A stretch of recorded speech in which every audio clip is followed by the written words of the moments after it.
Now we are going to talk about budgeting for the proposed hotel. Based on our forecasting that David talked about on the previous slides, we have determined the growth rates for occupancy rate and ADR.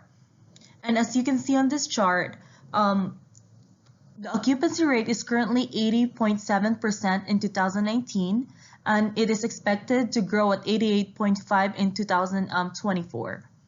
Based on this chart, the high growth in occupancy rate shows that there's a plenty of demand in our chosen market. Now moving on to 2020 to 2024 ADR forecast. When looking at the ADR forecast, we found that the ADR is expected to grow from $161 in 2019 to $212 by 2024, which is a total of 32% increase.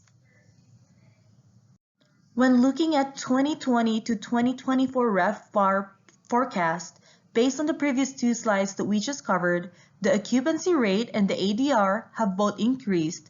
So as a result, the revenue per available room also have increased.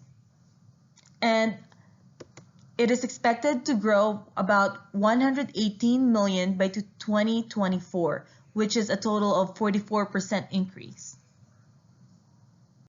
Based on our data, when comparing occupancy rate by day of week, we can see that the occupancy rate from 2020 to 2024 are showing a similar trend, which is the demand is higher on the weekends, with Saturday being the highest. It means that this market has a stronger leisure market. So when comparing ADR by day of week, we can see here that the occupancy rate from 2020 to 2024 are also showing a similar trend, and rates also follow a similar trend, with weekend rates being higher than weekday rates. Although different than occupancy rate, ADR is stronger during the middle of the week, which is relative to occupancy rate. The market is able to capture the rate demand during the middle of the week without necessarily driving the occupancy rate.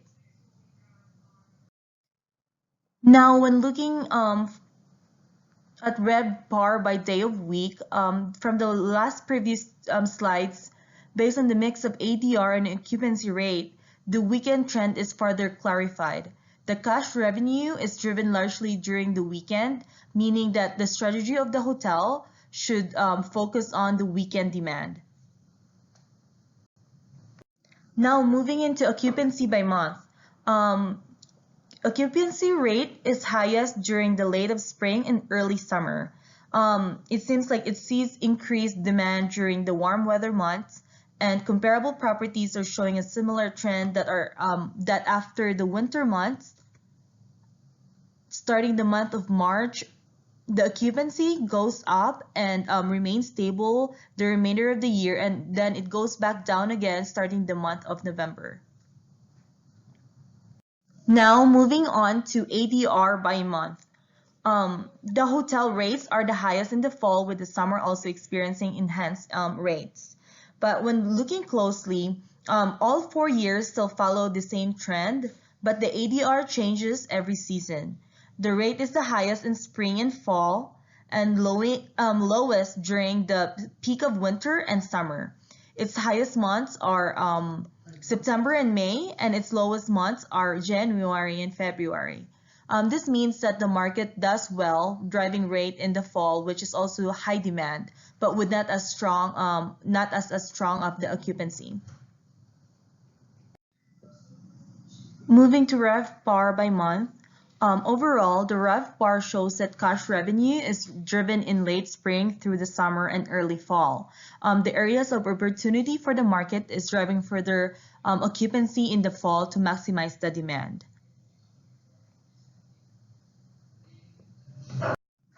Now moving on to occupancy rate by weekday versus weekend.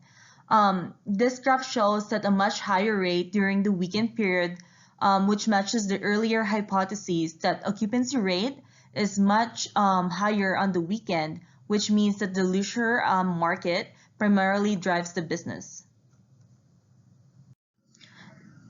Now, let's move on to ADR by weekday versus weekend. It shows that the ADR of 223 is expected by when looking at RevPAR by weekday versus weekend. Overall, cash revenue increased during the weekend period, but there's still opportunity to increase occupancy during middle of the week. Now, moving on to hotels' revenue and expenses. This table shows our 2020 financial metrics. We assume that 12.2% franchise fee based on a Fairfield Inn level hotel, and the rest of the expenses are based on the 4 comparables in the area.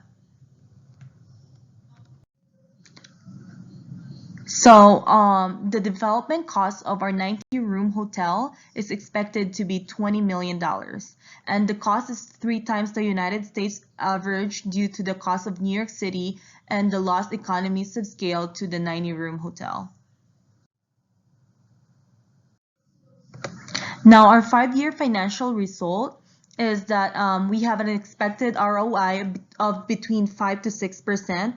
The sale price is 18 million into 2024 due to the high multiple garnered from an economy hotel.